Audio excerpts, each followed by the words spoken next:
15 तारीख से विधिवत काम आरंभ हो जाएगा। 2025 का जो मेरा चुनाव है वो मैं 5 साल के कार्यकलाप के आधार पर लड़ूंगा। खुदागंज को और क्या क्या मिलने वाला है विधायक जी इसके अलावा? और स्वीकृति देने के लिए मैं आपके चैनल से उनको धन्यवाद भी ज्ञापित करना चाहता हूँ। पीछे का जो स्थल आपको दिख रहा है वहीं पे अस्पताल बनने वाला है। हमारी प्राथमिकता है सबको शिक्षा, सबको स्वास्थ्य।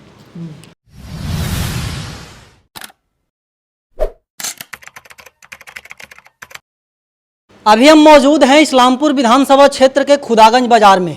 खुदागंज का एक ज्वलंत मुद्दा रहा है पिछले 2-3 दशकों से कि खुदागंज में अस्पताल नहीं है। लेकिन अब जो वो समस्या है उसका निदान होने जा रहा है। उसी का स्थल निरीक्षण करने के लिए इस्लामपुर विधानसभा क्षेत्र के विधायक राकेश कुमार रोशन जी आए हैं। कुछ जनप्रतिनिधि भी हम इनसे जानेंगे कि आखिरकार खुदागंज वासियों को कब तक अस्पताल बन करके हैंड ओवर कर दिया जाएगा। सबसे पहले तो स्वागत है विधायक जी। धन्यवाद। कैसे कैसे हुआ खुदागंज आना? खुदागंज हमारे विधानसभा क्षेत्र का एक राजनीति का और व्यवसाय का बड़ा केंद्र है। इस वजह से हमेशा हम आते हैं खुदागंज। इस बार भी आए हैं खुदागंज। को ऐसा कोई पर्पस नहीं है मेरा, लेकिन चूंकि आने के बाद जानकारी मिली कि अस्पताल में काम शुरू होने जा रहा, तो मैं चला आया देखने के लिए, स्थल निरीक्षण करने के लिए, और उसी के क्रम में आपसे भेंट हो रही है। स्थल निरीक्षण में क्या क्या पाए, मतलब कि कब तक काम स्टार्ट होगा, कब तक बन करके तैयार हो जाएगा, खुदागंज वासी जानना चाहते हैं। देखिए, बिहार सरकार ने ये वादा किया है पूरे बिहार के लोगों को कि हमारी जो सरकार है, हमारी प्राथमिकता है सबको शिक्षा, सबको स्वास्थ्य, और इस मानदंड पर पूरे बिहार में हम लोग काम कर रहे हैं। उसी मानदंड के आलोक में खुदागंज में भी APSC की स्वीकृति मिली है। इसके पूर्व भी यहाँ पे अतिरिक्त प्राथमिक स्वास्थ्य केंद्र बनने की स्वीकृति मिली थी, लेकिन ज़मीन के विवाद के चलते उसका कार्यरूप नहीं परिणत हो पाया। तो पुनः अबर दोबारा हमारे माननीय मंत्री जो हैं इस विभाग के, आदरणीय श्री तेजस्वी प्रसाद यादव जी, उनके नेतृत्व में और उनके सहयोग से, और हम एक यहाँ के प्रतिनिधि होने के नाते अपनी मांग क्षेत्र की जनता की तरफ से रखते रहे, तो उन्होंने यहाँ पर अतिरिक्त प्राथमिक स्वास्थ्य केंद्र की स्वीकृति दिया। और स्वीकृति देने के लिए मैं आपके चैनल से उनको धन्यवाद भी ज्ञापित करना चाहता हूँ, क्योंकि इस इलाके की एक जन आकांक्षा का प्रतिबिंब था कि इस खुदागंज कस्बा जो इस्लामपुर के दक्षिणी पूर्वी इलाके का एक बड़ा बाज़ार है, और यहाँ पे अस्पताल नहीं था, जिसके वजह से यहाँ के लोगों को किसी भी तरह के इलाज के लिए इस्लामपुर जाना पड़ता था। तो इस स्थिति में जब यहाँ ये अतिरिक्त प्राथमिक स्वास्थ्य केंद्र की स्वीकृति मिली, तो निश्चित रूप से इसके लिए मैं माननीय मंत्री श्री तेजस्वी प्रसाद यादव जी को धन्यवाद देना चाहूँगा कि उन्होंने खुदागंज की जन आकांक्षाओं का सम्मान करते हुए और मेरे प्रयास का आदर करते हुए उन्होंने यहाँ पे हॉस्पिटल निर्माण का स्वीकृति दिया। अब जो निर्माण की प्रक्रिया है, आप भी उससे अवगत होंगे। प्रक्रिया जो निर्माण का है कि उसके लिए निविदा निकलना, निविदा के बाद निविदा का फाइनल होना, तो ये सारी प्रक्रिया समाप्त हो गई। और समाप्त होने के बाद संवेदक को वर्क ऑर्डर भी मिल गया। विभाग के SDO साहब भी आपके सामने बैठे हुए हैं, ये भी आए हैं, इनको भी हमने बुलाया था। तो अब है कार्य शुरू होना है। कुछ बारिश का मौसम था, ज़मीन की स्थिति आप देख रहे हैं कि थोड़ा नीचे था, तो उस स्थिति में काम करने में कठिनाई हो रही थी। लेकिन अब संवेदक ने काम शुरू कर दिया है, और अपने स्टाफ वगैरह इन लोगों को रहने के लिए, अपने कर्मियों को जो इनके काम करेंगे, इनका देख रेख करेगा, उसके रहने के लिए ये कच्चा उसका मकान बना करके व्यवस्था कर रहे हैं। अच्छा। और इसका विधिवत कार्य का शुभारंभ 15 तारीख को, इसी 15 अक्टूबर को जिस दिन से नवरात्र का प्रारंभ होना है, उसी पवित्र बेला में हम लोग इसका कार्य आरंभ करेंगे। इसी 15 तारीख से कार्य आरंभ हो जाएगा। 15 तारीख से विधिवत कार्य आरंभ हो जाएगा।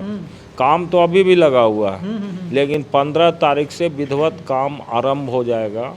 और अभी आपको एक बिहार सरकार का नीतिगत निर्णय है कि जितने भी अस्पताल हैं बिहार में, उनका शिलान्यास करना, ये राज्य सरकार ने एक पॉलिसी तय की है कि माननीय मुख्यमंत्री जी, हमारे विभाग के माननीय मंत्री जी, ये सभी लोग एकीकृत रूप से, माने सेंट्रलाइज रूप से पटना से वहाँ से इन लोग शिलान्यास करेंगे रिमोट के द्वारा।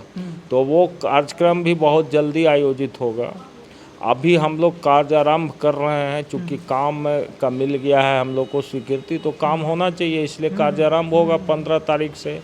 यही वस्तु स्थिति है। अच्छा, खुदागंज को और क्या क्या मिलने वाला है विधायक जी इसके अलावा? देखिए, मैं आपसे कई बार मुखातिब हुआ हूँ, और जब कभी भी मुखातिब हुआ हूँ तो आपने हमसे जो सवाल किया है उसका बेबाकी से हमने जवाब देने का काम किया। खुदागंज के लोगों का दो मुख्य मांग था। एक अस्पताल का निर्माण जो प्रारंभ हो रहा है, और दूसरा खुदागंज उच्च विद्यालय में जाने के लिए कोई पक्की रास्ता नहीं था। हमने पिछले दफ़ा आपकी मौजूदगी में बिहार के पूर्व मुख्यमंत्री जीतन राम मांझी जी आए थे। वो उनके मुखिया जी के पत्नी के ये में पुण्यतिथि में, तो हमने मंच से भी घोषित किया था कि अगले पुण्यतिथि के पहले ये दोनों काम हम शुरू कर देंगे। तो एक काम तो समाप्त भी हो गया, रोड बन गया जो आप भी देखे होंगे। थोड़ा सा बचा हुआ था, वो भी हम इस बार अपने फंड से तालाब तक उस रोड को हम लोग एक्सटेंड कर दिए हैं कि तालाब तक उस रोड का ढलाई हो जाए। तो एक मांग ये था। दूसरी मांग हॉस्पिटल का था जो शुरू होने वाला है। बाकी एक और काम हम लोग कर रहे हैं, खुदागंज उच्च विद्यालय का जीर्णोद्धार कर रहे हैं। चूँकि खुदागंज उच्च विद्यालय में बाउंड्री वगैरह और इंफ्रास्ट्रक्चर बहुत सारे चीज़ों की ज़रूरत है। आज मैं विद्यालय जाने वाला था, लेकिन विद्यालय बंद रहने के कारण आज हम नहीं जा पाए। तो अगले जब कभी भी हम आएंगे तो उसको भी हम लोग प्रारंभ कर रहे हैं। और खुदागंज हाई स्कूल को हम लोग चाहते हैं कि एक मॉडल स्कूल के रूप में विकसित हो, चूँकि इस इलाके के लोगों का पढ़ाई का सबसे बड़ा केंद्र वही है, इसलिए उसको भी विकसित करना हमारा लक्ष्य है। मुख्य रूप से हम लोग यही काम आपको जो गिनाए, इसके अलावा विधायक फंड से बहुत सारी छोटी मोटी योजनाएं हमारे दल के जो पंचायत समिति के सदस्य हैं, जिला परिषद के सदस्य हैं, वो लोग भी अपने अपने फंड से अपनी योजनाओं का क्रियान्वयन करा रहे हैं जो जनहित में हो रहा।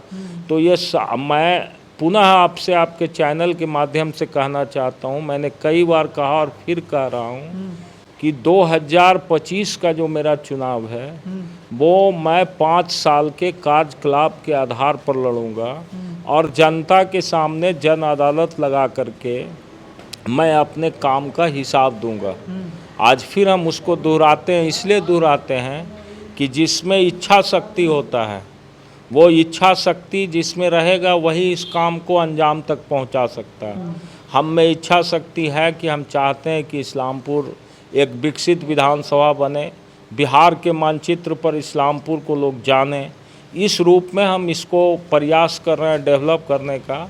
यदि आप सब लोगों का सहयोग मिला तो निश्चित रूप से हम समझते हैं कि हमारा जो सोच है वो सोच जो है प्रकट होगा सच्चाई में। आखिरी सवाल होगा विधायक जी, क्या संदेश देना चाहेंगे? आज जितिया का पर्व है।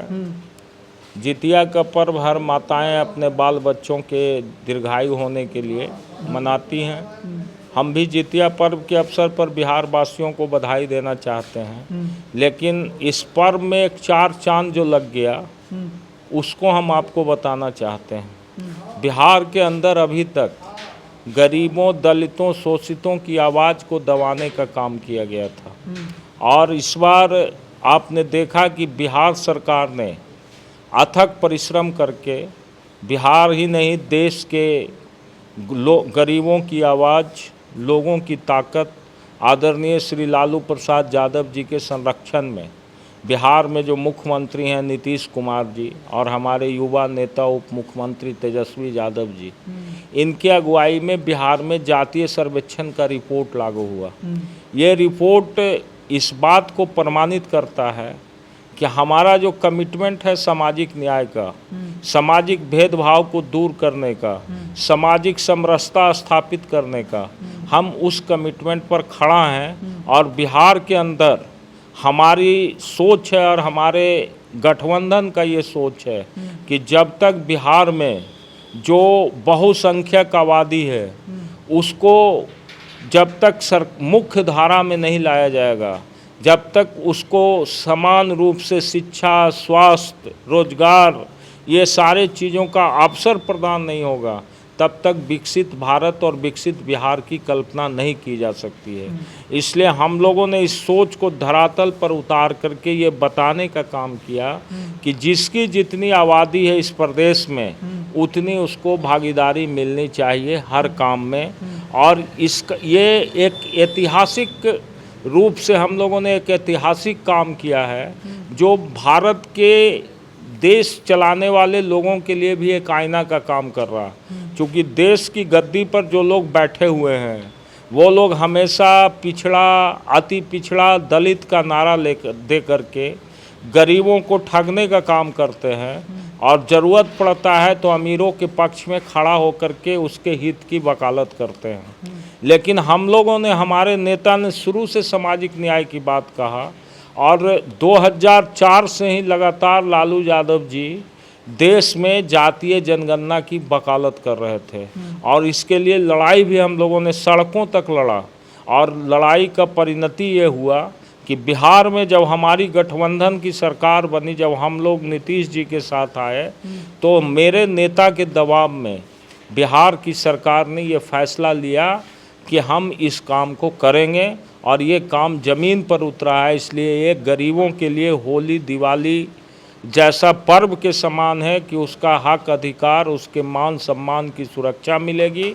और आज भारत का सर्वोच्च न्यायालय ने भी बिहार सरकार के फैसले पर मुहर लगा दिया कि ये फैसला सही है, इसमें हम कोई हस्तक्षेप नहीं करेंगे। तो यही बड़ा सबसे बड़ा बधाई है, जितिया बधाई दे रहे हैं जितिया का। और पीछे जो स्थल है उसका हम आपको दृश्य दिखाते हैं। यहीं पे अस्पताल बनेगा, इधर आइए गौतम जी।